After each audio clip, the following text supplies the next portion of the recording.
Today's curriculum also includes general education in the national and English languages, mathematics and general studies.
The artwork in the Rigpe Dorje Institute is huge, it's a very large field. So there are no way to accomplish by one people. So it's a big, the achievement of the big group of people, the many artists. When we start the artwork, we invited many different artists from the outside. Outside means the local people. And also we have, our monastery have a few monks who have a good experience about the art. So we all work together, and my main responsibility is those artists who come from the different field or different place. Everyone has a different experience and different style. And also I learned each people's skill. And then we divided each one's different responsibility. Some are very good for sketching. Okay, you do sketching. Some are good to make a decoration or landscape, and I ask them, you do landscape. And some are very nice to, their hand is very straight and straight, and then to draw the line and the patterns. So each one I give a different responsibility. It's a big job, we have over 16 artists. Then the whole Thangka become the same style, as if painted by one artist.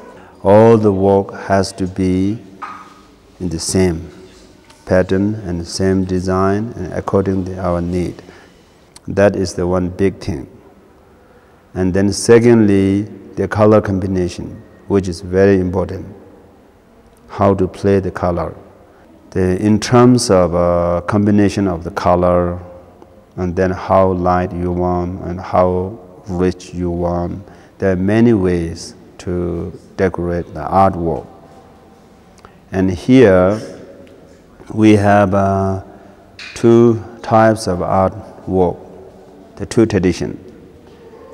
In terms of coloring, the decoration on the building, we follow very strictly the style of sandal tradition, which you will see a lot in the Central Tibet. The Eastern Tibet and the Central Tibet, they have a slightly different the way how you combine the color. There are also many traditions, but we choose the Thangka, especially the tradition of Kamakati. The Kamakati is very famous in Kamakaju, which start from the 10th Kamapa. Those Thangka's colors are very light. It's not very rich. So this, you will see the two differences. The art decoration also, it has to be based on the structure. When we start the building, and also we discuss how we're going to decorate and how we're going to color. And then based on that, we already reserve the space. Our main priority is to preserve this precious culture. Of course, always to make a good decoration is a great offering to the Buddha and Dharma and Sangha. So there are two aspects, offering to the triple gem, and the other hand, also preserving this precious culture. Basically, the building, it was originally designed for a flat site. So you enter the building, or you come to the building from on the shrine room level. And it was the shrine room, which is quite unique in that it has like 40-foot span between columns, which could not be done in Tibet. I mean, it was just not impossible. But this was done, Jamgon Rinpoche did it in Rimtek Shedra in West Bengal, India. And that was his first instruction to me, that he wanted the shrine room to be like the one at Rimtek. And that's what it was. It was a 40-foot, roughly 40-foot span. So that's where we started. Then he also asked that there be a colonnade around it. He wanted to be able to do kora, or circumambulation, around it. So basically that determined the size of the building. But it is the central space, the colonnade around it is incredibly spectacular here at the top of a hill in Kathmandu, overlooking the valley. And we were able to design it so that in front there's a series of, like a portico where you enter. And we've decided that that will be a place where they could do initiations outside. They could put thrones up on the portico, and the people could sit like an amphitheater out in front.